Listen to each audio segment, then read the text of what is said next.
The air hung heavy with the scent of frangipani. A tropical breeze rustled the palm trees outside, their shadows dancing on the veranda. Inside the grand colonial house overlooking Port Moresby, life was far from idyllic. Michael, a seasoned patrol officer, was gone, deployed to the Highlands, another tour of duty keeping him away from home. His wife, Amelia, a woman whose beauty belied a deep well of loneliness, paced the polished floors. Her stepson, Daniel, recently returned from boarding school in Australia, watched her. His gaze lingered a little too long, a flicker of something unnamed in his eyes. The house, usually filled with Michael's booming laughter and boisterous tales of the bush, felt eerily quiet. Amelia, accustomed to her husband's long absences, found herself unnerved by the silence. Daniel, on the cusp of manhood, exuded a quiet intensity that both intrigued and unsettled her. They were bound by their shared solitude, two souls adrift in the vast expanse of Michael's absence. Each night, they dined together on the veranda, the setting sun painting the sky in hues of orange and violet. Their conversations, initially stilted and polite, grew longer, more intimate.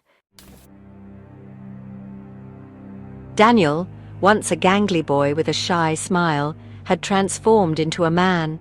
His time away at boarding school had sculpted his physique, his features now chiseled and strong. Amelia, starved for attention and affection, found herself drawn to his youthful energy. She noticed the way his eyes followed her every move, the way his voice softened when he spoke to her. His presence filled the void left by Michael, a dangerous comfort in their shared isolation. They began spending their days together, exploring hidden coves and swimming in secluded waterfalls. Amelia, lost in the novelty of his attention, allowed herself to forget that this was her stepson. Daniel, emboldened by her responsiveness, found himself increasingly drawn to her. The lines blurred, the boundaries of their relationship shifting like the sands beneath their feet. They were no longer stepmother and stepson. They were Amelia and Daniel, two souls drawn together by an invisible force. Their interactions became charged, a simple touch lingering too long, a shared glance speaking volumes, stolen moments in the darkened hallways, whispered conversations late at night. The guilt gnawed at Amelia, the knowledge of their forbidden desires a constant weight on her heart. Daniel, blinded by his infatuation, pushed aside any doubts, his desire for her eclipsing all reason. They were playing with fire, their secret a dangerous flame threatening to consume them both. The house, once a sanctuary, became a cage of their own making. Every creak of the floorboards, every rustle of leaves outside the window sent a jolt of fear through them. They were living a lie, and the weight of their deception grew heavier with each passing day. Sleep became elusive for Amelia. She tossed and turned, haunted by images of Michael, his face etched with betrayal. The guilt manifested physically, a knot of anxiety in her stomach, a constant tremor in her hands. She loved Michael, she reminded herself, yet the longing in Daniel's eyes, the way he made her feel alive, chipped away at her resolve. Daniel, too, felt the pressure. The thrill of their clandestine encounters was tempered by the knowledge of their wrongdoing. He had always craved Amelia's approval, seeking a maternal love she had never fully given, but this was different. This was dangerous, destructive, and he couldn't pull away. Section 5. A Daughter's Suspicions. Their carefully constructed facade began to crumble with the arrival of Michael's daughter, Sarah, from university in Brisbane. The young woman, perceptive and intuitive, sensed the palpable tension between her father's wife and her stepbrother. She noticed the lingering touches, the furtive glances, the way their laughter seemed to cease whenever she entered the room.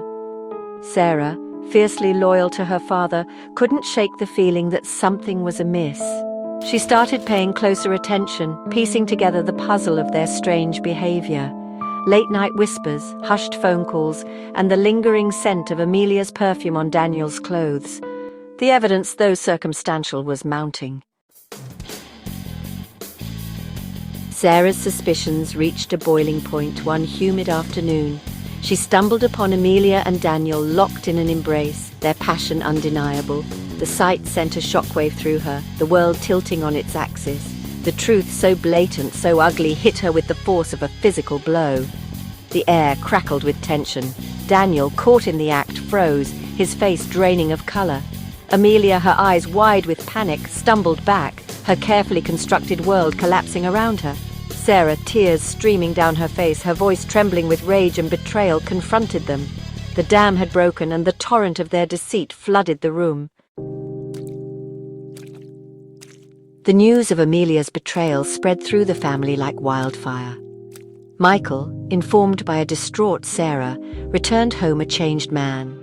The jovial, trusting man was gone, replaced by a shell hollowed out by pain and anger. The confrontation was explosive, the air thick with accusations and recriminations. The once happy home became a battleground, the echoes of their shattered dreams clinging to every corner. Amelia, ostracized and alone, faced the consequences of her actions. The whispers followed her, branding her with the scarlet letter of her transgression. Daniel, consumed by guilt and shame, fled, seeking solace in the anonymity of a distant city. The road to forgiveness was long and arduous. Michael, his heart broken, struggled to reconcile the woman he loved with the betrayal that had shattered his world. Sarah, torn between her loyalty to her father and the remnants of affection for the woman who had once been a mother figure, wrestled with her own anger and hurt. Time, the great healer, began to mend the wounds, leaving behind scars that would forever mark their lives. The family, fractured and fragmented, tried to pick up the pieces, their lives irrevocably altered by the events of that fateful summer. The tropical paradise they had once called home now held the bitter aftertaste of betrayal and loss. Years passed. The once vibrant colors of their lives faded to a muted sepia tone. Michael, his hair now streaked with grey, carried the weight of their shattered past. Amelia, living a solitary life, bore the burden of her choices, the echoes of their affair a constant reminder of the happiness she had so carelessly thrown away. Daniel, haunted by the ghost of his actions, never truly escaped the shadow of that fateful summer. The scars of betrayal ran deep, a constant reminder of the devastating consequences of their actions. The scandal in Port Moresby remained a haunting memory, a cautionary tale whispered on the tropical breeze.